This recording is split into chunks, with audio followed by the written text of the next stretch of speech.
നീ അല്പം ഒന്ന് നിന്നോ. അതുവരെ ഭൃത്യൻ കൂടെയുണ്ട്. അല്പ പട്ടണത്തിൽ അടുത്ത കാലെടുത്തു ആ പട്ടണം വിട്ടു പോകുന്നതിന് മുമ്പ് പ്രവാചകൻ പുറകെ വിളിക്കുകയാണ്. സ്തോത്രം പറഞ്ഞേ. നീ അല്പമൊന്നും നില്ല്, എനിക്ക് നിന്നോടൊന്ന് സംസാരിക്കാനുണ്ട്. ദൈവശബ്ദം ഇതുപോലെയാണ് നാം കേൾക്കുന്നത്. നാം ഒരുമിച്ച് നടന്നേക്കാം, ഒരു കൂട്ടമായിട്ട് നടന്നേക്കാം. പക്ഷെ വാഴ്ത്തത്വത്തിനും അഭിഷേകത്തിനും സമയമാകുമ്പോൾ അത്ഭുതങ്ങൾ കൂടെ ആളുകളാണ്, അത്ഭുതം ചെയ്യുന്ന കൂടെ ആളുകളാണ്. പക്ഷെ ദൈവശബ്ദം, അതായത് അഭിഷേകത്തിന് തൊട്ടു മുമ്പേ ദൈവം നിന്നെ വേർതിരിക്കും.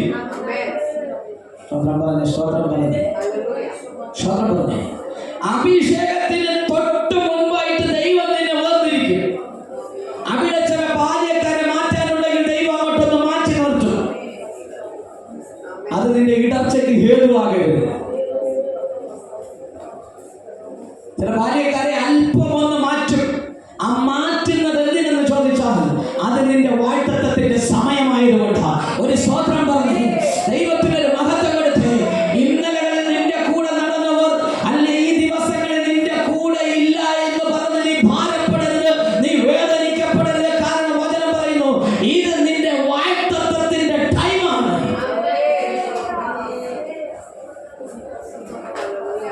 ഇത് വാഴ്ത്തത്വത്തിന്റെ സമയമാണ്. ഇത് വാഴ്ത്തത്വത്തിന്റെ എൻഡിങ്ങിലാണ് നാം നിൽക്കുന്നത്. ഇവിടെ ഭൃത്യനൊന്ന് മാറി നിന്നേ പറ്റത്തുള്ളൂ. ഇവിടെ ബന്ധങ്ങളൊന്ന് മാറി നിന്നേ പറ്റത്തുള്ളൂ. അല്ലെങ്കിൽ നമുക്ക് വേണ്ടപ്പെട്ടവർ അല്പമൊന്ന് മാറി നിന്നേ പറ്റത്തുള്ളൂ. കാരണം മാറ്റി നിർത്തുന്നത് വാഴ്ത്തത്വത്തിന്റെ സമയമായതുകൊണ്ട്.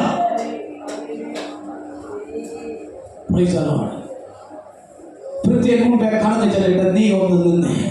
10-ാം അധ്യായത്തിന്റെ 1-ാം വാക്യം പറയുന്നു, അപ്പോൾ ശമൂവേൽ തൈലപാത്രം എടുത്ത് അവന്റെ തലയിൽ ഒഴിച്ച് അവനെ ചുംബിച്ച് പറഞ്ഞത്, യഹോവ തന്റെ അവകാശത്തിന് പ്രഭുവായി നിന്നെ അഭിഷേകം ചെയ്തിരിക്കുന്നു. സ്തോത്രം പറഞ്ഞേ, സ്തോത്രം പറഞ്ഞേ. ദൈവത്തിന്റെ അഭിഷേകം നിന്റെ മേൽ വെളിപ്പെടാൻ സമയമാകുമ്പോൾ നിന്റെ കൂടെ ദൈവം ആരെയും നിർത്തത്തില്ല. കാരണം അഭിഷേകം ദൈവത്തിൻ്റെതാ, തൈലം ദൈവത്തിൻ്റെതാ. ഇന്ന് പകല് അത് കഴിഞ്ഞൊരു ഭരണമുണ്ട്. അങ്ങ് നിന്നെ വിട്ട് മാറിയതെല്ലാം മടങ്ങി വരും.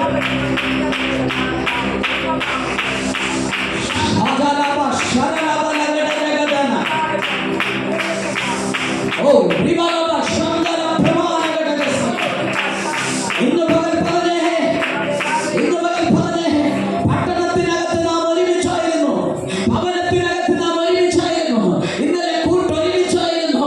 പക്ഷേ അല്ലെ പട്ടണത്തിന്റെ അറ്റത്തെത്തിയപ്പോൾ ഭൃത്യനോട് മുമ്പേ പോട്ടെ. കാരണം എന്താ? വാഴ്ത്തത്വത്തിന്റെ സമയമായി, അഭിഷേകത്തിന്റെ സമയമായി. അഭിഷേകത്തിന്റെ സമയമായപ്പോൾ ശൗലിനെ മാത്രം അല്ലെ ശമൂവേൽ പ്രവാചകൻ വിളിച്ചിട്ട് പറയുന്നു, ശമൂവേൽ തൈലപാത്രം എടുത്ത് അവന്റെ തലയിൽ ഒഴിച്ച് അവനെ ചുംബിച്ച് പറഞ്ഞത്, യഹോവ അവകാശത്തിന് പ്രഭുവായി നിന്നെ അഭിഷേകം ചെയ്തിരിക്കുന്നു. സ്തോത്രം പറ. കുറച്ചു മുമ്പേ നിന്റെ മുമ്പിൽ വന്നതെല്ലാം ലോകം തരുന്ന നന്മയാണ്. കസേര ലോകത്തിൻ്റെത്, മേശ ലോകത്തിൻ്റെത്, നിന്റെ മുമ്പിൽ വന്ന പ്രധാനപ്പെട്ട ഭക്ഷണഭാഗം ലോകത്തിൻ്റെത്. പക്ഷെ ദൈവത്തിന്റെ അഭിഷേകം പ്രാപിക്കുമ്പോൾ നീയും ദൈവമായിട്ട് മാത്രം അവിടെ വെളിപ്പെടുന്ന അഭിഷേകത്തിന്റെ പ്രത്യേകതയാണ് നിന്നിലൂടെ വെളിപ്പെടുന്ന ഒരു ഭരണം.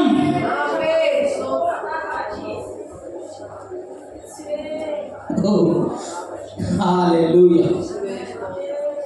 ഹല്ലേലൂയ. അഭിഷേകം ഇതിനകത്ത് ദൈവം ഇട്ടുകൊണ്ടിരിക്കുക. ഈ സൈലന്റ് അന്തരീക്ഷത്തിനകത്ത് ആ തൈലം ചിലതിന്റെ മേൽ വന്നു വീഴുകയാണ്. തലയിൽ കൈവച്ച് പറ, അഭിഷേകം എന്റെ തലയിൽ വീഴട്ടെ. ഒറ്റപ്പെടുത്തിയത് വെറുതെയല്ല, മാറ്റി നിർത്തിയത് വെറുതെയല്ല. എന്നെ കുറിച്ച് ദൈവത്തിനൊരു പദ്ധതിയുണ്ട്.